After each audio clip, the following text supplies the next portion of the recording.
My name is Stacy Borneman. Thank you for joining today's webinar, Finding Control in an Uncontrollable World. We've experienced a tremendous amount of interest in today's topic, and I'm confident that each of you will walk away from today's session with some tips on maintaining control. Today's webinar is sponsored by Envisage. Envisage is a long-term planning solution that helps you anticipate your future care needs and plan for them now. Envisage is brought to you by your leaders in aging services, Presbyterian Senior Care Network and Lutheran Senior Life. For those of you who are joining us for the very first time, we're happy to have you.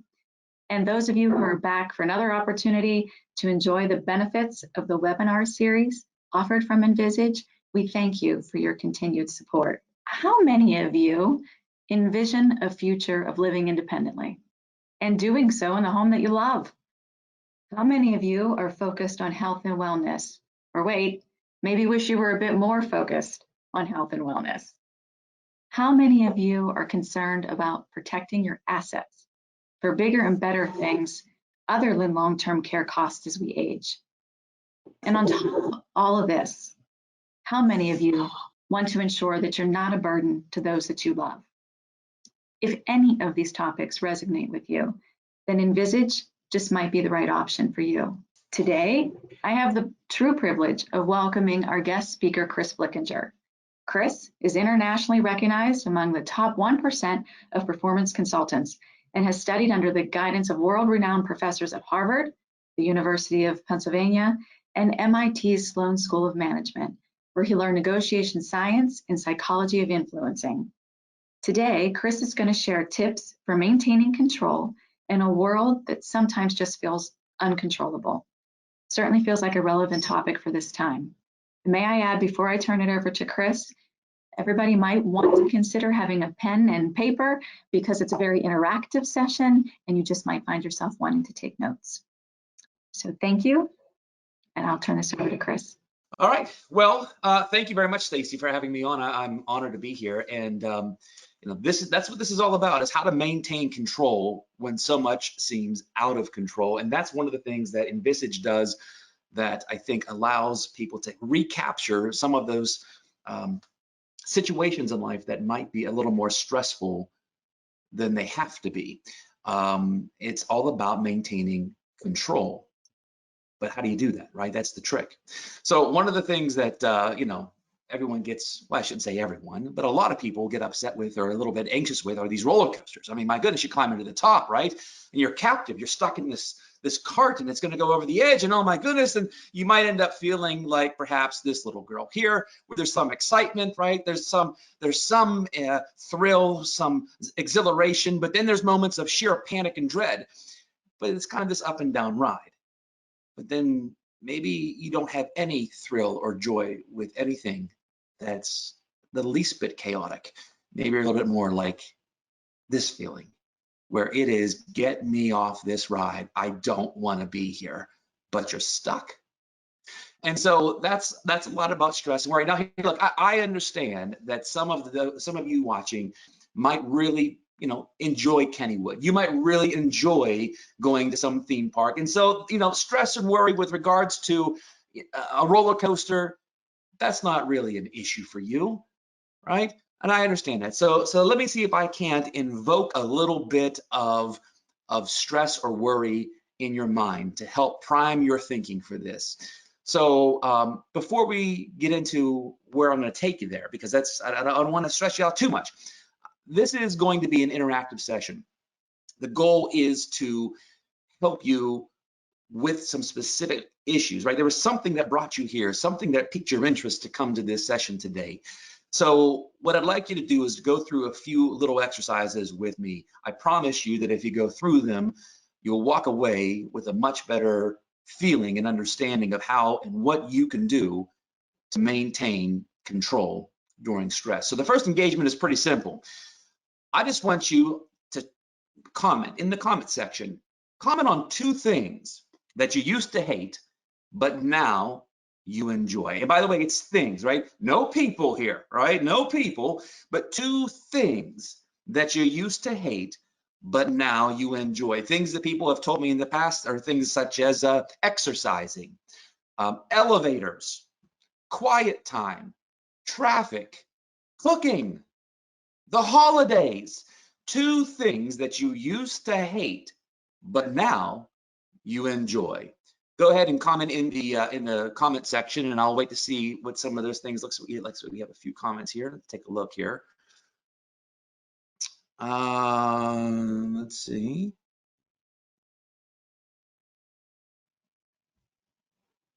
Being alone during yoga. Oh, vegetables. Oh, very nice, very nice. Now, am I still showing my screen, by the way? Hopefully my screen is still showing. Yeah, we still see the roller coaster. Okay, very good. Yep. All right. So I see taking naps, yoga. Interesting. All right, well, we'll come back to that. We'll come back to that. So this is something that people tend to get a little anxious with. Heights. I don't care if you're an avid flyer or not. This gentleman is sitting atop the Burj Khalifa. The Burj Khalifa is the tallest skyscraper in the world. It is in the Middle East. And yeah, these are daredevils. They like to climb up to the top of places like this with a selfie stick and show you what the world looks like from 2 miles high. And if that is invoking some tingling in your extremities and a little uncomfortableness in your mind, I guess the first question that I would ask you is, okay, so you're feeling on edge. Do you think that is normal, that you'd be feeling, watching this video, a little on edge? Do you think that's normal? See, that's part of the challenge, is that a lot of people don't realize that there are certain circumstances that are stressful, and they get upset that things are stressful. But it's okay. Stress is a mechanism that your body uses to let you know that things aren't necessarily okay. Pain is what, people don't want to have pain in their life. I'm sorry, but that would be a horrible life. If you did not have pain in your life, things would be miserable. You see, pain tells you when you're hungry. Pain tells you when you might need to go see a doctor, when you might need to go have a cavity filled. Pain tells you that, oh my goodness, I stepped on a Lego. Pain and stress aren't always bad things. But when you feel it, when you watch a video like this and you feel some of those stressors, let's realize that this is normal to feel a little apprehension and anxiety with.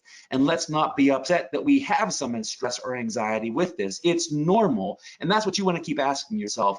Is this okay to be in a stressful situation, or is it completely absurd? Well, in this case, it would be normal. So a couple of things I want to point out to you. There are unique, one of the things that I deal with are psychological profiles at work. And people get stressed out by unique things. And each person's unique profile has unique stressors. So some people get stressed out when it comes to money. They're always stressed about money.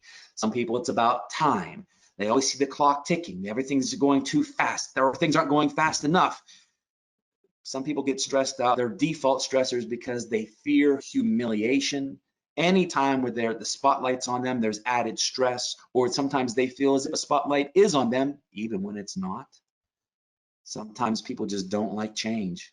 Their major stressor is anything that has to deal with change or urgency. Some folks, it's conflict. If they're okay until there's going to be a conflict or some tension amongst people. And lastly, there's folks who they absolutely fear making a mistake. There is no room for error, which is unfortunate. But these are all unique stressors that people have. I'm not sure which one you particularly identify with. But within the last 7 days, I want you to realize how normal fear is and worry is now. So these are just some headlines. Over the last 7 days, at the Wall Street Journal, we've got USA Today.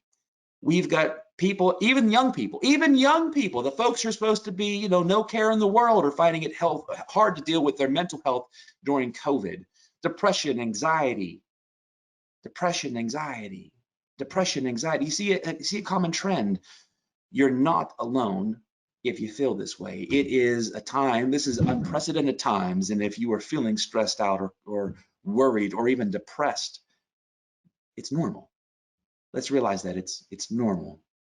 So the objectives of today, we're going to come back to your comments in just a second, but the objective of today is to provide a practical, that's a key, practical and productive solutions for stress management and emotional control. And I'm going to do that by sharing some of the science, psychology, and some unique insights with you.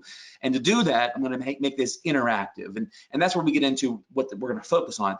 There's three aspects. One of it is the mindset. Okay, some mindset shifts, have you understand some unique things. I'm going to actually have you fall for a couple, I don't want to call them traps, but some things that will reveal how our minds tend to fall into traps.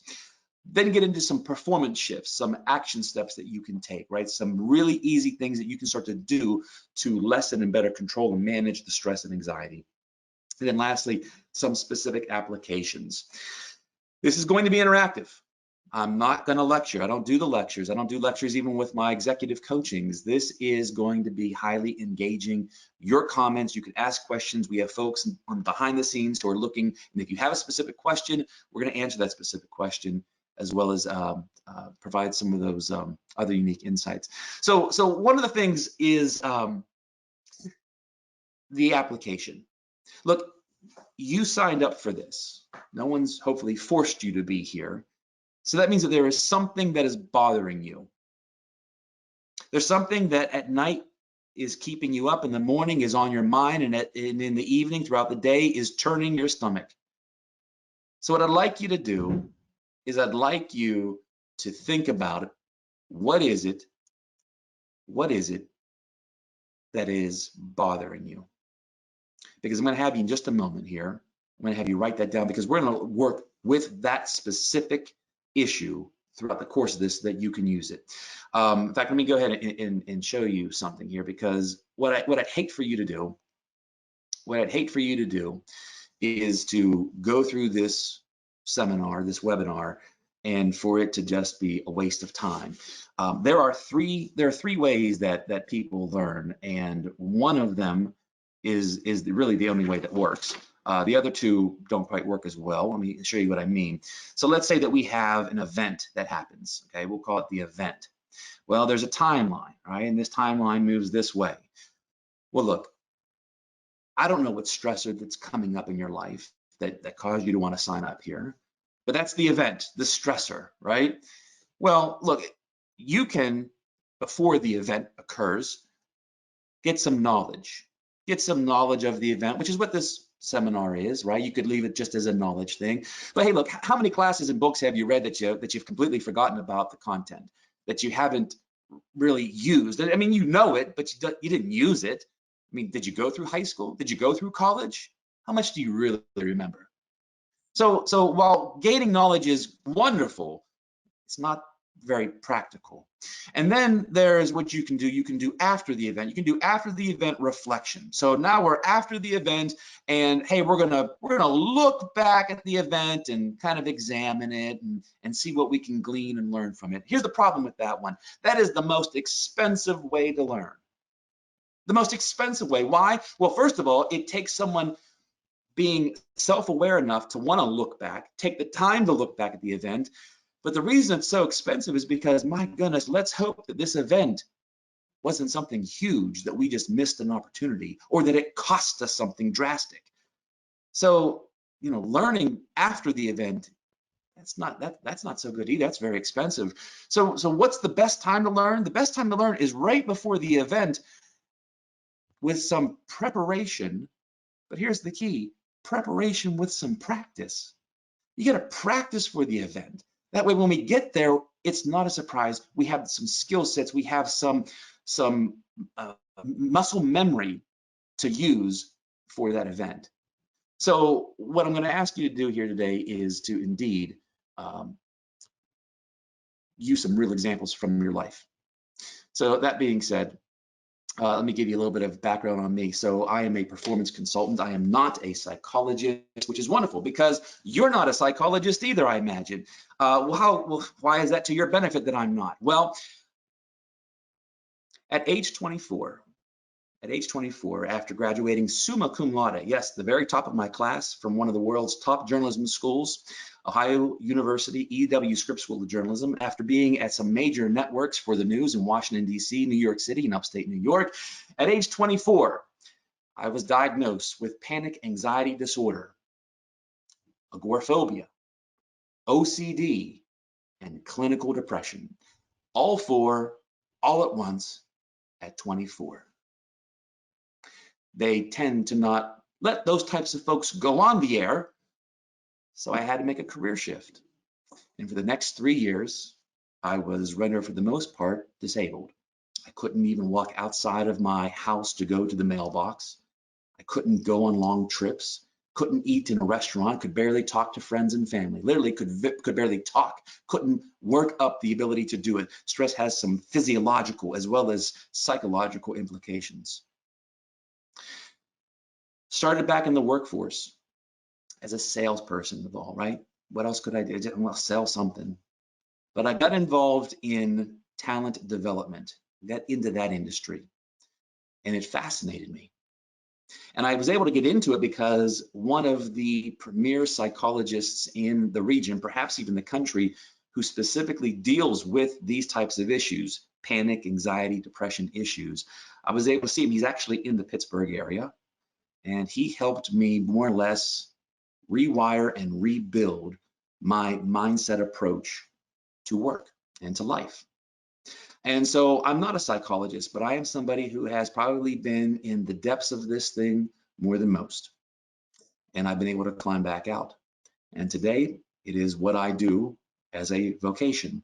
I run a company called Performance Mindset and Development, and I show leaders and organizations how to get inside the minds of others to inspire productivity and the positive culture. And sometimes that requires first getting inside your own mind. And I show them how to be more productive, more positive, and how to increase performance. So we said it's going to have some interactive applications here today. I don't know if you've gone to Cracker Barrel or if you've ever been someplace and you've seen a lot of these signs out there, you know, live, love, laugh, too blessed to be stressed, and all those signs. I love the signs. You can buy them all over the place. The problem with the signs is this. So what if you bought the sign? The sign's not going to do any of the heavy lifting. You can have all those signs all over your house, but if you don't live them, if you don't do something with them, then it's just a sign.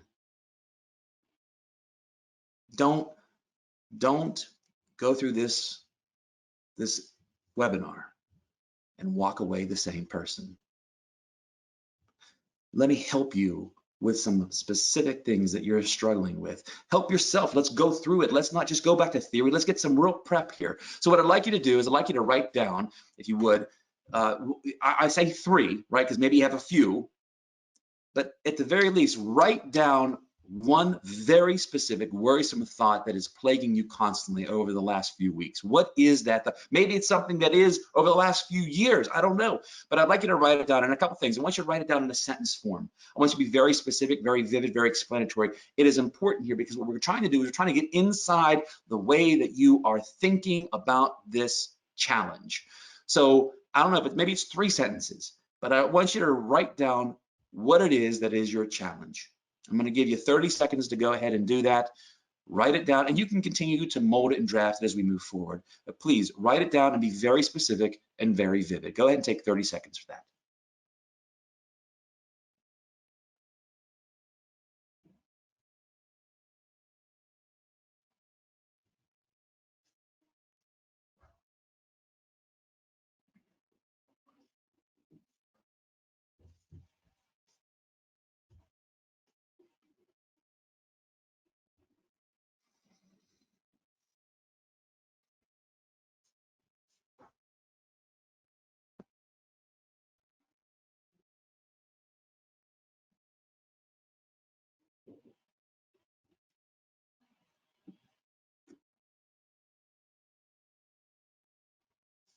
Okay? Like I said, you can continue to tweak that a little bit, but I want you to be very vivid and explanatory in your worry. One of the things, and I don't want to get too deep into amygdala and prefrontal cortex things, but one of the things is that emotion stems from this little center area of your brain called the amygdala. And unfortunately, while it is the storehouse of emotion, it lacks complete capacity for language. So you get so frustrated that you don't know what to say. Well, that's because it's in the amygdala. And oftentimes what crisis negotiators do is they try to articulate what someone might be feeling. They try to put it into words, because once it's into words, then we move out from just the pure raw emotional side of the brain into the more logical, analytical side of the brain. And so if you can articulate what it is that you're worried about or stressed about, now you're starting to move your mind into the rational, logical, let's deal with this now side of the out of the brain. So we talked about this engagement here, and we said, wait, what are two things that you were really worried about, but now hey, I saw someone said yoga, someone said vegetables, alone time. That's wonderful. What's interesting about all those things is that yoga didn't change, right? Vegetables didn't change. So what happened that allowed you to go from hating something to now enjoying it? Again, those things didn't change. So how did this occur? I'm sure you probably have your own theories, but basically it's called the cognitive model, or cognitive behavioral therapy. And let me show you a little bit about what this looks like. What you do, if you go to a psychologist or a counselor today, chances are they're going to take you through something called cognitive behavioral therapy. All right, so it's called, it's called CBT, cognitive behavioral therapy, and it works a lot like this. How you think determines how you feel, and how you feel influences greatly what you will do and how well you will do it. And after you do something long enough, it turns into a habit. Well, everything starts right here. You see, vegetables didn't change, yoga didn't change, but how you thought about it changed, which changed how you felt about it, which changed, well, heck, you do it more, you eat it more, you go to class more. All because how you are thinking about it changed. And if we can start to change the way you feel about certain things, then we can change the way you do certain things. Oftentimes with companies, I'll deal with safety managers, and they'll see someone who's not following safety protocol. And what they do is they go and they talk to the person and they attack the person. They say, what are you doing? And they attack what they did, not wearing this or breaking some rule. They say, well, fix it, put your hat on, put your gloves on, and that's it. Well, the problem is that they attack what the person is doing. That's halfway through the equation, though. If they really want to be effective, they got to back up and start changing what the person thinks about this process so that they will buy into it more. So what we're trying to do here today is help you change the way that you think about certain stressors. Are you feeling stressed, or are you fearing stress? Look, I understand that you probably have legitimate worries out there.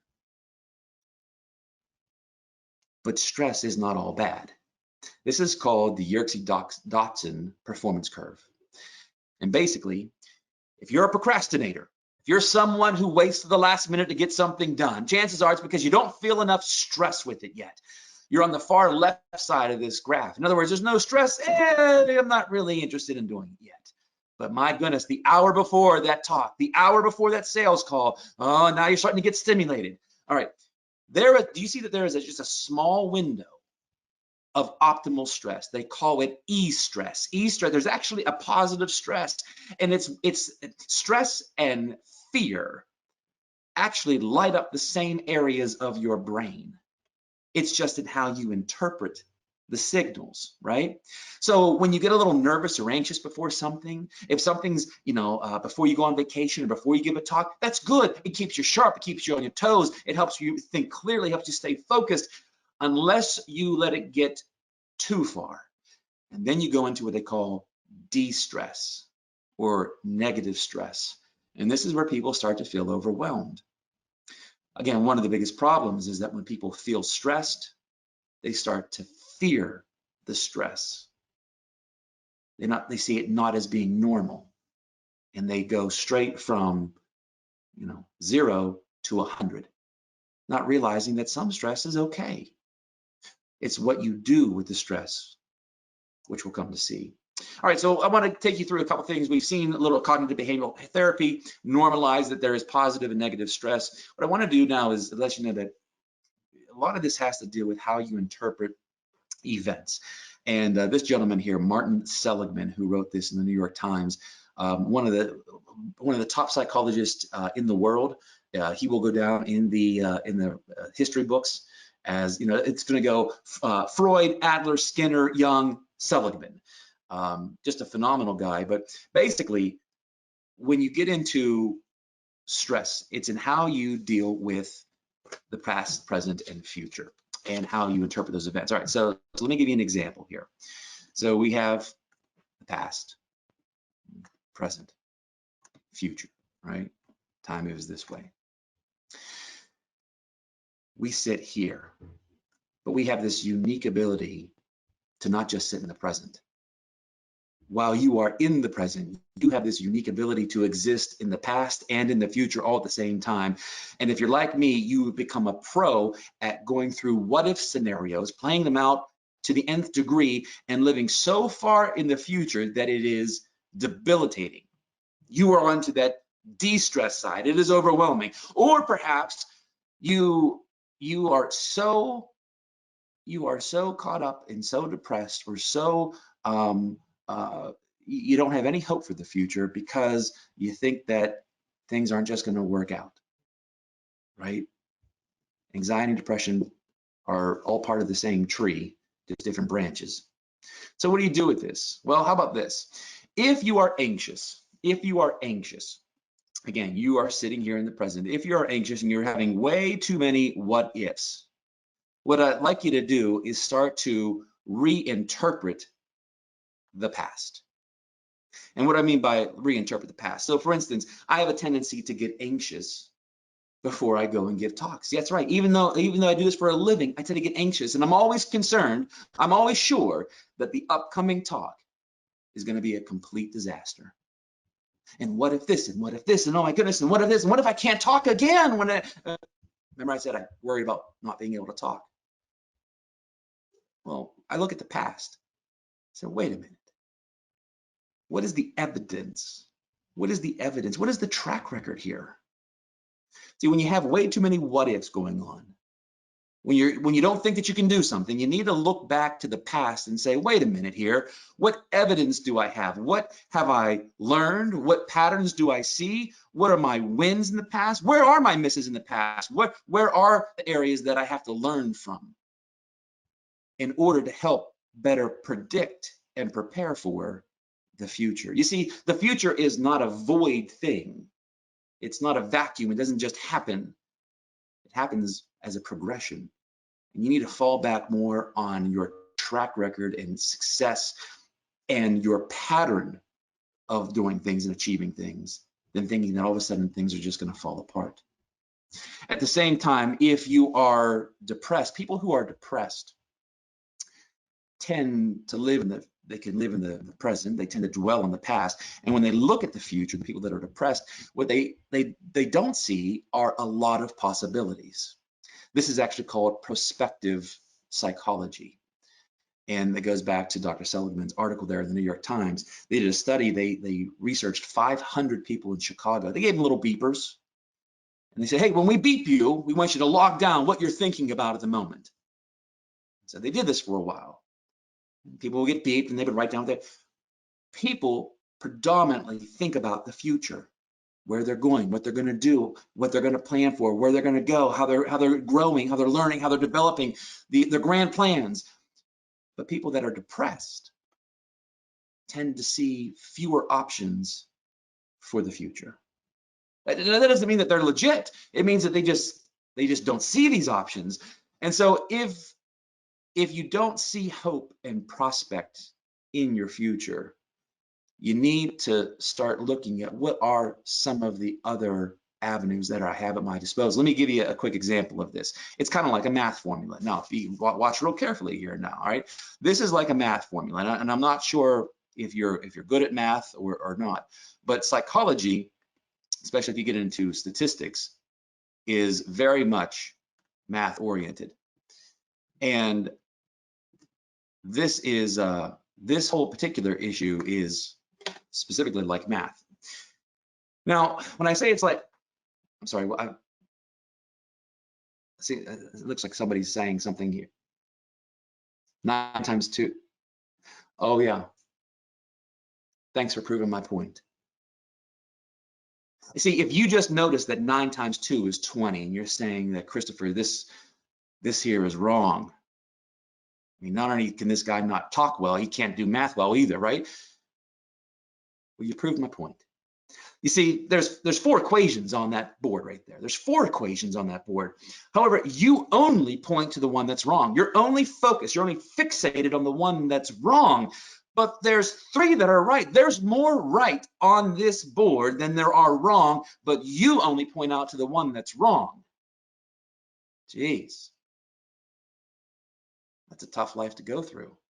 Look, I'm not saying that we should ignore this. No, that is wrong. We need to fix that. But my goodness, why are you ignoring all of this? If you're looking at the future and you can't see many possibilities, maybe it's because you're not looking for them. This is real easy to do, to miss what's good, what's right, and what's working, even when it's right in front of you. So part of stress and emotional control is dealing with what is true. You see, it's irrational. It is irrational to only focus on the negative. It's also rational only to have pie in the sky positive thinking. I want to deal with real thinking, what is rational, what is evident. So sometimes when you look at the future, you think too far. There's too many things. There's too much going on. How can I hold for it all? How can I account for it all? Well, if you've played baseball, if you played any sport, you're actually better at this than you may think. See, baseball players, when you were on the field, right? I don't know how old you were, but look, the number of scenarios that could happen are phenomenal. You can't account for the number of scenarios that could happen during a play. So what did you do? Chances are you said, now wait a minute, this batter the last time he kept hitting it to the left, all right? So he's probably going to hit it to the left. And then you said to yourself, okay, well, let me think. If the ball gets hit my way, I'm going to go to this, then here, then this. You probably ran through 1 or 2 key scenarios, like that second baseman. The second baseman probably ran through a scenario that if it's hit to me, I'm throwing it home. Now, he couldn't have accounted for all the scenarios, but my goodness, he could have accounted for at least a few. And I think that's where people get messed up. They try to hold for every what-if scenario, and you just can't do that. You just can't do that. So what do you do? Well, let's imagine that this triangle is our problem. Some people like to make the whole triangle a problem.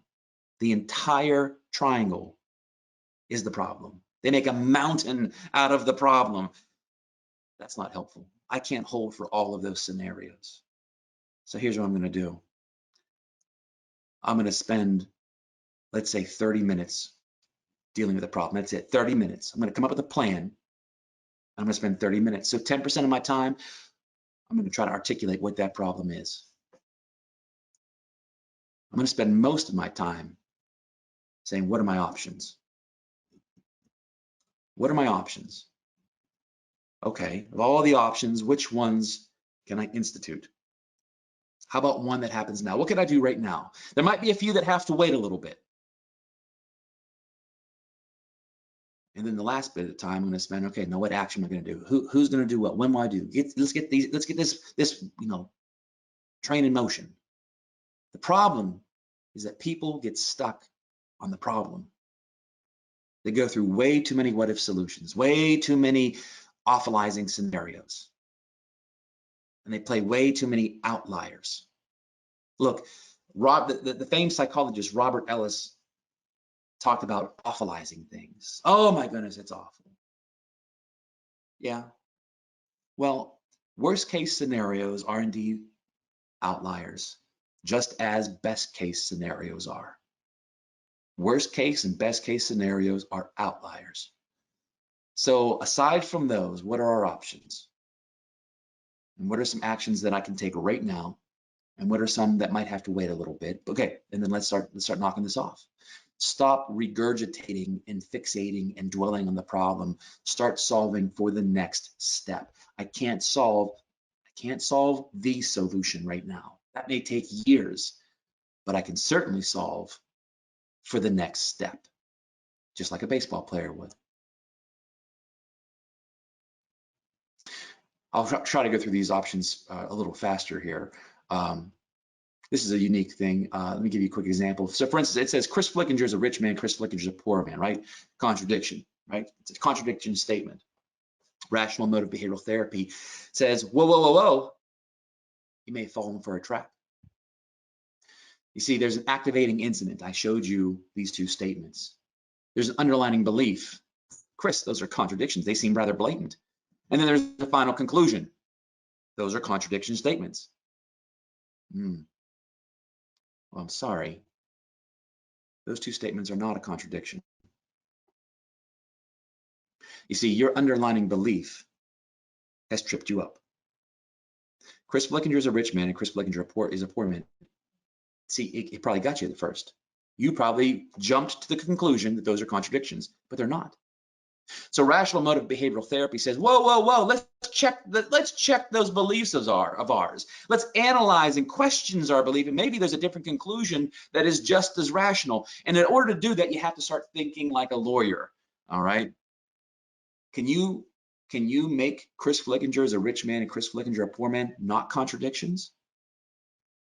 Yeah. Maybe we're talking one monetarily, one spiritually. Maybe we're talking about two different Chris Flickingers. Maybe you're talking about Chris Flickingers at two different times. I can come up with 1,000 scenarios that we can say that those statements aren't contradictions, and they're all legitimate.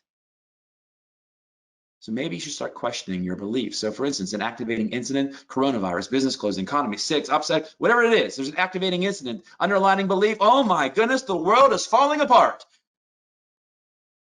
Conclusion. This is horrible. Well, wait a minute.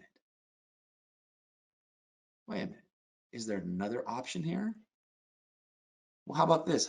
How about I've just got to spend a heck of a lot of time at home. How about the fact that we can become a lot more efficient? We're doing this webinar now. You didn't have to even leave your house. You didn't have to maybe you didn't have to put on pants. I don't know. There's a lot of things here that aren't so horrible that challenge our underlying beliefs. Dr. Seligman is a University of Pennsylvania psychologist. I said he's very famed. When you go through a challenge, your mind's going to go through 3 filters. I call them the 3 Ds. Basically, it's when you go through a challenge, your mind automatically kicks in and says, oh my goodness, how long is this going to last?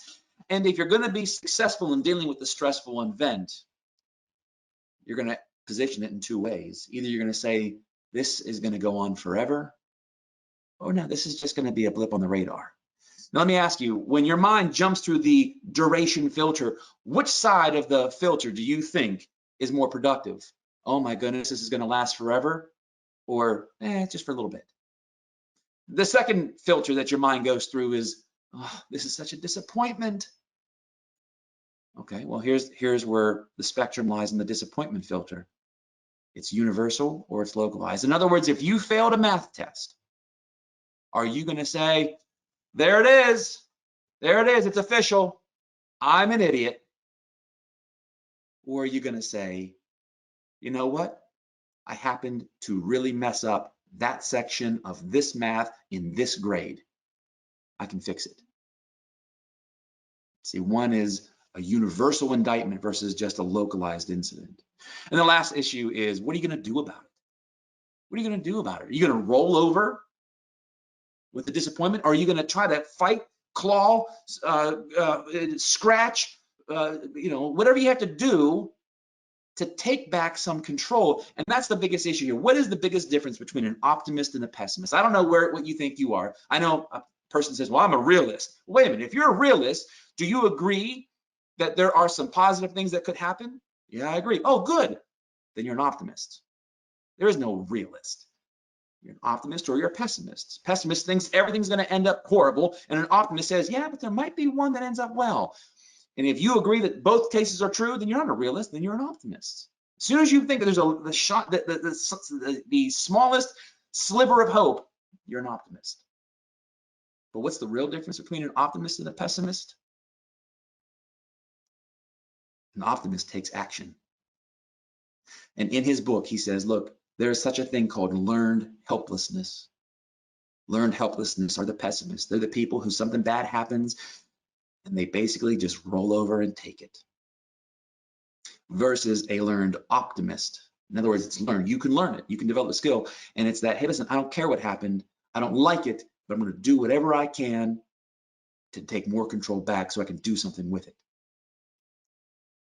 We'll talk about locus of control. If you'd like, there's a video on Instagram or Facebook or LinkedIn where I talk about that. It's kind of what started this whole thing, but it's about taking control. Even when things seem completely out of your control, there's a lot more that's in your control than you may realize. And if you've ever been in an airplane or a roller coaster and you feel as a captive participant with no escape, oh, believe it or not, you are actually in control of a lot more than you think, but it has to do with you taking action. Two last items. I don't know what your situation is. I'm not sure, as you look at your item that you wrote down, that specific stressor that you wrote down, I'd like you to think about whose fault it is. Who's to blame? And I think there's probably a lot of things that are to blame, right? The biggest challenge is when someone blames something else, something external to themselves. In fact, that's a complete waste of time. Now, I understand that you may not be wrong. You weren't the one that was wrong, perhaps. Maybe you are, I don't know. But even if you weren't the one that's wrong, if you're going to blame somebody else, then you're just wasting your time. Because you can't fix them. And you can't fix the bigger situation. But no matter whether you're wrong or right or whatever, if you can find a way to make either the whole thing or some part of this thing your fault. I didn't say that you were wrong, but if you can find a way to make it your fault, or let's put it this way, if you can find a way to make it your problem, see, if it's yours, well, look, you control you. You can fix it. At least part of it, at least more of it than you could if it was someone else's fault. So I don't know what the challenge is that you're facing, but I know this. You're the only one that can take control of it if it's your fault. The last thing I'll mention is this. One of the biggest challenges with stress and an emotional control is dread and being leery around what's the next corner, what could be lurking, what's waiting for me, what's going to happen, the what if game, right? Again, living too much in the future, not seeing enough positive things. I need you to take a second. I need you to reorient your mind. I need you to stop trying to perfect things. I need you to start seeing things as practice. Start seeing things as just trying to progress and realize that you're still learning. See, I used to wake up and I used to dread looking at my cell phone because my goodness, who knows what has happened, who has written me, who's asking for who knows what. Dread the next day. What's going to happen? What's going to happen? My goodness, that's a horrible way to live. So how do you get around that? Realize that you are someone who's trying to learn. You have a track record of learning. You have a track record of dealing with change. You've been dealing with change your whole life. Your goal is to keep growing, and you can only grow by meeting new things, by encountering some trials and being adaptive and flexible with those stuff. If you learn to take control of your responses and what you're going to do with these things, and you're going to take action with that, my goodness, you're going to learn a lot. If you wake up each day saying, you know what am I going to learn today? What am I going to learn, and how am I going to take my whole past and bring it with me and all my experience and use it to get better? See, now you're learning. In fact, the #1 predictor of wellness in any country is what they call the love of learning. University of Pennsylvania. The love of learning is the #1 predictor of wellness.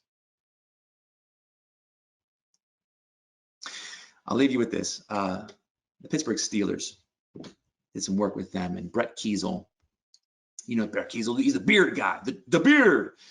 We were at training camp, and I saw all these big guys, and I said, hey, what do you weigh right now? What's your workout regimen? What's your eating? What's your diet regimen?